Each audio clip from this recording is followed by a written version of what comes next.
moment. Joe and Safine say hi hi. Oh, all right. They also say hi hi. Well, we say hi hi to them too. All right. What about saying hi hi as well? Hi hi. Hi hi.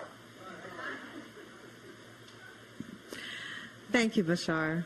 Thank you That was lovely. for allowing us to share a portion of our experience of life. Yes, we're looking forward to more. Hi, Bashar. And to you, good day. I just want to thank Speak you. up and be bold so that all may hear what you have to share. Sorry.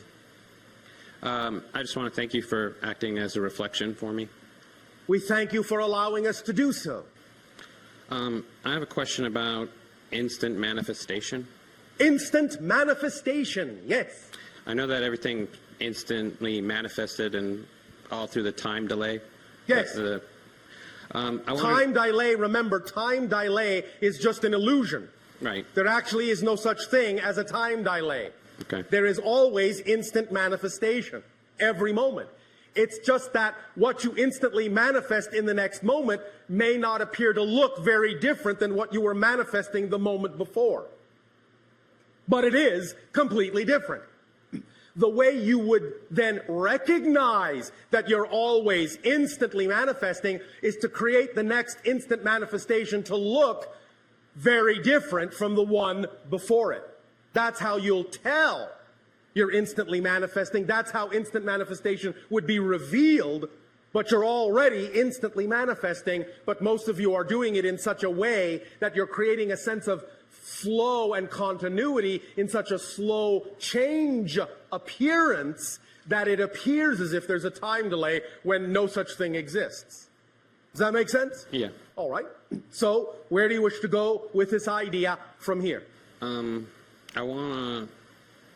Speak up. Sorry. I wanted to create a device or a thing that allows instant manifestation. But you are the device or thing that creates instant manifestation. I know that, but... You want to create a reflection, a simulacrum Yeah. of that. It would be an equivalent of the controls of the holodeck. You may do that if you wish. What is the first thing your imagination tells you as what would be the best way to approach creating such a simulacrum? It tells me to start getting rid of my belief systems. No, not getting rid of them, transforming them. Bypassing them, yeah. From what to what? Can you pick a specific belief you have now that is not allowing you to do this and tell us what you would like to transform it into that would allow you to do it? It would be the simple belief that, we walk around the world and, we interact and we touch a wall and it's there, that kind of belief, whatever that is. All right. And what kind of a belief can you actually replace it with that would allow you more flexibility and malleability in the illusion of space-time? Well, I was thinking about beliefs as maybe like a virus. Could I program a belief to be a virus and take out the beliefs in the way? All right. You can do that. Okay. The zone, neutral zone that you were talking about, Yes. I assume that's a method to get that done? It is one permission slip that takes advantage of certain strong underlying archetypal common energies for you all. So yes, it might work for you as well. If you wish to apply any specific twist to it in your imagination, feel free to do so because your imagination knows what it's doing when it does that. Do you have a practical method you could suggest to me? Was that not a practical method? Yeah, it was. Maybe So what other practical method are you referring to? more in alignment with my excitement. Allow yourself to sit in an empty room, and besides the room, have one other object of your choosing in that room. I would suggest that the object be of a homogeneous material. You understand? Not many mixed materials. Okay. One homogeneous thing. As you sit in the absolutely empty room with that homogeneous thing, allow yourself to view it in relatively low light, whatever color seems peaceful to you. have the light behind you so you can't see it, but have it be bright enough just to see the thing. And as you look at that thing, remember what we said about the prime radiant, do you? No. All right. Sorry. Imagine this first. What your scientists call a subatomic particle. This is just a euphemism, but it will do for this exercise, all right? A subatomic particle. Can you imagine that? Sort of. Sort of. All right, doesn't matter. It's not a precise thing because, as I said, it's only a euphemism. It's only a symbol. Whichever way you choose to depict it will work, all right? Okay. All right, so do you have the picture of that subatomic particle? Yeah. All right, now, imagine that this subatomic particle has no restrictions, no limitations. It can actually move at infinite speed if it wants to. Can you imagine that? Yeah. If something can move at infinite speed, that means it can be everywhere at once, correct? Right. Yes? Yes. That means it could appear to be more than one particle, couldn't it? Yes. All right. But you know it's the same particle, yes? Yes. All right. That is actually how reality is structured. All of the subatomic particles in you are the same subatomic particle, and they're the same subatomic particle in every single person in the room, and on the planet, and in the universe. The same one particle. Not the same one kind. The literally same one particle makes up everything by being so infinitely fast that it can actually appear to be another particle and another particle and another particle next to itself at the same time. So the trillions upon trillions upon trillions, apparently, of particles are actually the same particle appearing next to itself over and over and over and over again in a geometric relationship not unlike what you are seeing in the holotope diagram. Traces that path on a multitude of dimensions beyond what's represented here, but nevertheless, that's a good slice or shadow of the idea of a higher dimensional form that represents the geometric path that particle is tracing at infinite speed. And every time it crosses itself, every time it crosses its path, it creates the idea of another particle.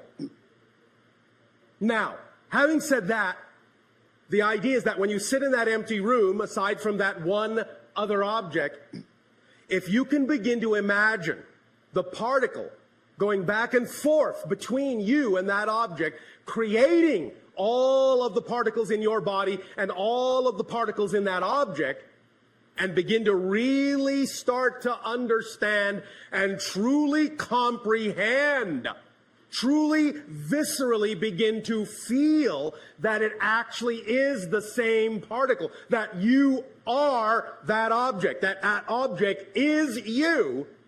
As soon as there becomes no difference between you and that object, you will achieve the state you are looking for, because you will become equal to any other thing you call an object, and there will be no concept of blockage between you. You can become, you can pass through, up, down, it doesn't matter.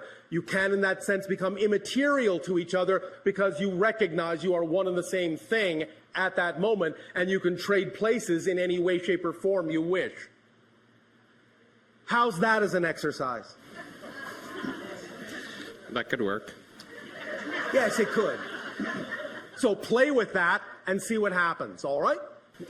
Yeah, I was wondering, is it possible to, instead of do it that way, is it possible to contact a higher consciousness? Yes, of course. Okay. Remember, what we have initially said also is that the whole point here is to contact your own higher consciousness as well, because if it's not part of the equation, you actually won't be able to contact another higher consciousness. We wish to tell you all a little secret that we have recently begun to reveal to many of you. You're talking to your higher self right now,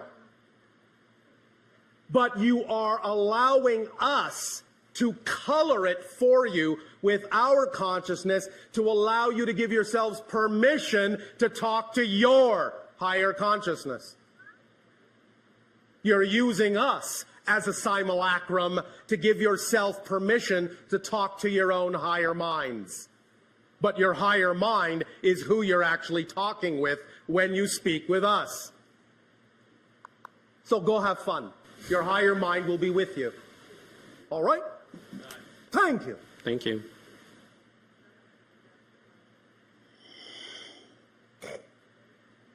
Good afternoon, everyone. Andrew, you good day. Thank you. We have this kind of idea in our civilization. It's about utopia. It's when everything is perfect and we were trying to build it. And how it's like your civilization doesn't look like. Our civilization operates on what you would call perfect synchronicity. Everyone is where they need to be, when they need to be there, interacting with perfectly who they need to interact with at exactly the right place and the right time. No one tries to do anything. Everything just happens automatically, like an automatic choreography. We are all in perfect harmony, all in perfect joy, because the only thing that excites us is to do what excites us. And everything that excites us harmonizes perfectly with everything that excites everyone else, and we all come together to do things, and we all split apart to do our own things, exactly when we need to. So how we come up with these ideas, it's not kind of, it doesn't remind anything like you was talking about, this neutral zone and your civilization. As each and every one of you learn to validate the individuals that you are, you will start to recognize that unity, complete harmony, is the product of absolute validation of all the individuals within the union.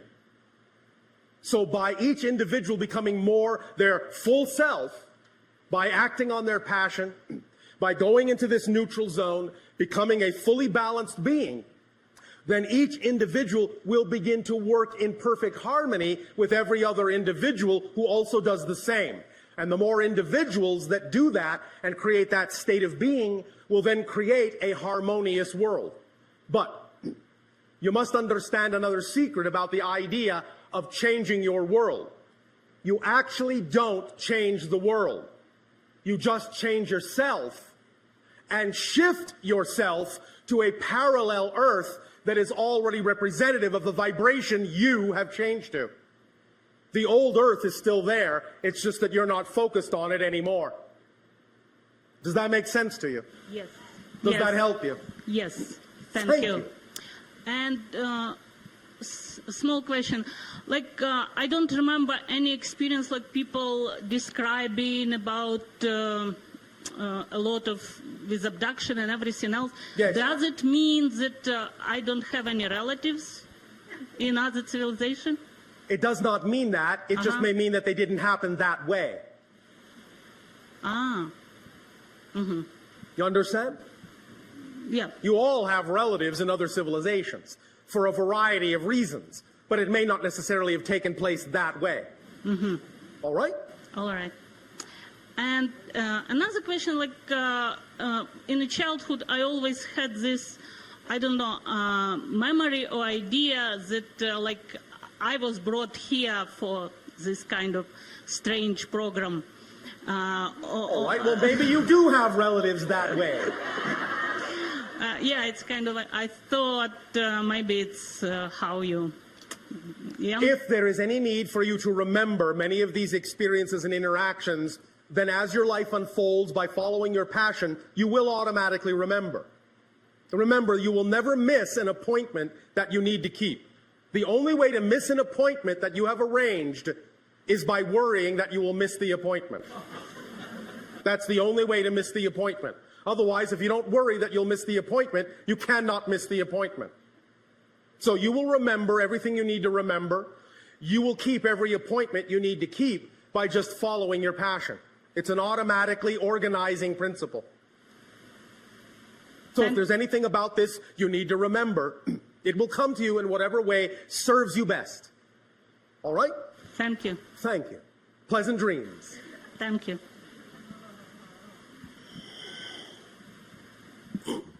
Greetings, Bashar. And to you, good day.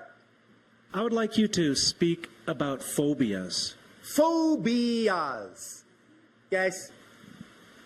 Specifically, why does it take the energy away from you to give you a fear about something that you shouldn't be afraid of?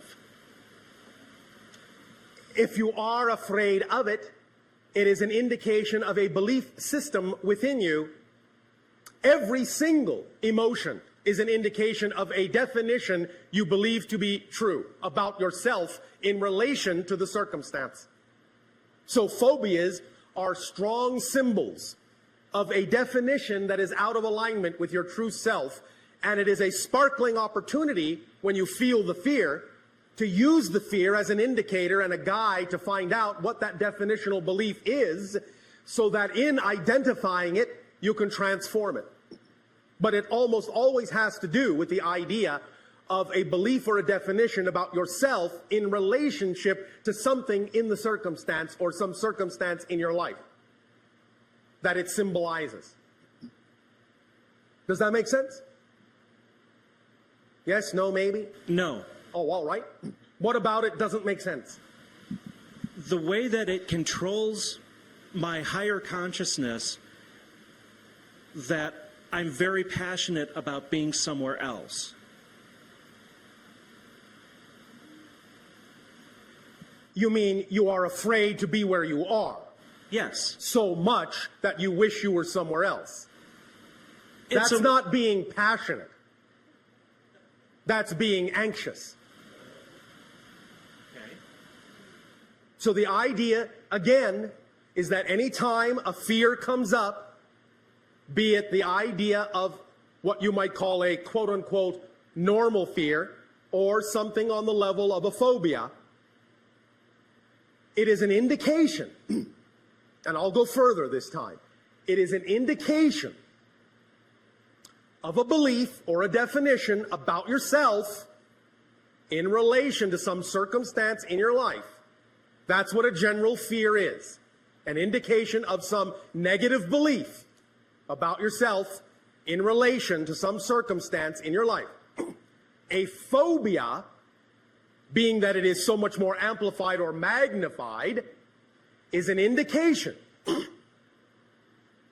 not only of a negative belief about yourself in relation to some circumstance in your life, it is also an indication of a belief, of the existence of a negative belief that allows you to be addicted to the negative belief about yourself. It's a reinforcer, an amplifying belief that's also negative. That's why it's a phobia. That's why it is so highly amplified. Does that make sense? Yes. So, nevertheless, still an opportunity to ask the ultimate question in any and all of such circumstances when they crop up. The question being, what would I have to believe is true about myself in relation to some circumstance in my life for me to feel this way about this thing? What does this symbolize to me in my life?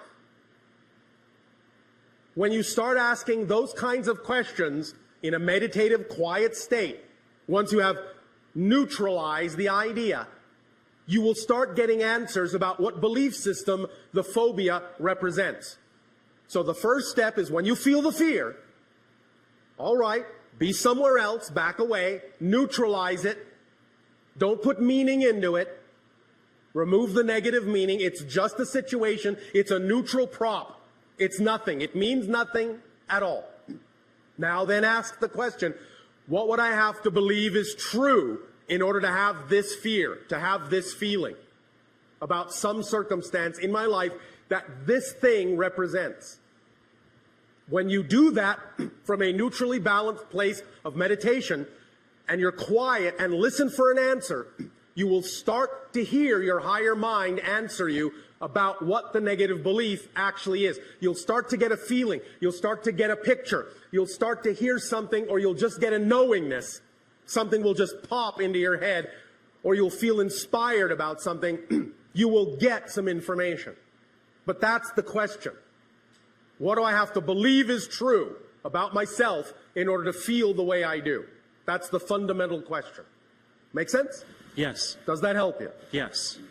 Anything Thank else? you. No, thank you. Thank you. Thank you. I'd also like to talk to the teleconference attendees for just a moment and let them know that if we do have a dropout of our signal, to stay online because we will reconnect you. So thank you all for joining us. Would you like to ask a question? Okay, go ahead and sit here. Hi, Bashar. Good day. It's wonderful to be with you again still. It is always a joy for us to interact with each and every one of you. Thanks. I was hoping that you could answer to identify for us what the chemtrails are that have been happening around the planet and whether this... We will not talk about chemtrails. Okay. That data is no longer available from this terminal. Okay. Otherwise, can you tell us anything of the the man-made genetically manipulated virus, the H1N1 swine flu that apparently is man-made? That data is no longer available from this terminal. And then otherwise... Are you noticing a pattern? Yes. And, well, third one, and I hope it's not the same response, but the question of the apparently impending compulsory vaccination that is planned for everyone to have. That data is no longer available through this terminal. Okay. Do you know why? No. These are all negatively oriented, fear-inducing based belief systems. Okay. In this particular time now of our interactions with all of you, we simply cannot expend frequencies and energies in those domains.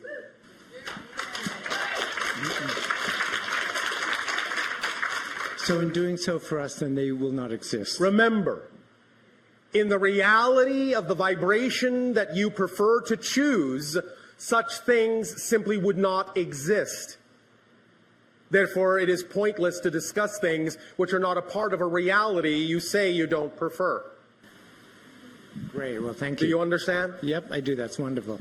We know that to many of you this may seem simplistic, but it is actually quite powerfully profound if you really take the full meaning of this to heart. So thank you for allowing us to reflect the idea of the preferred vibration of the new reality back to you. Thank you. That's very empowering.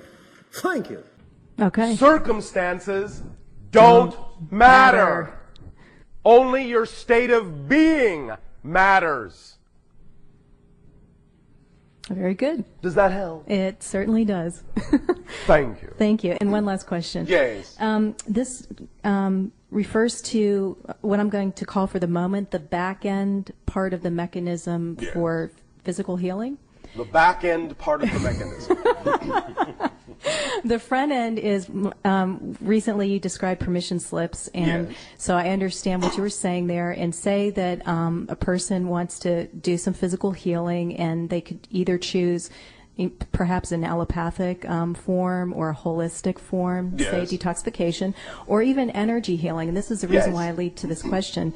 So the person's frequency, their belief system, will determine which option they choose. And then you were also describing that it's really, you know, all those methods are valid, but it's the power that we put behind, you know, our belief and the method that we choose that actually generates the healing. Did I understand that correctly? The idea is that you give off a frequency.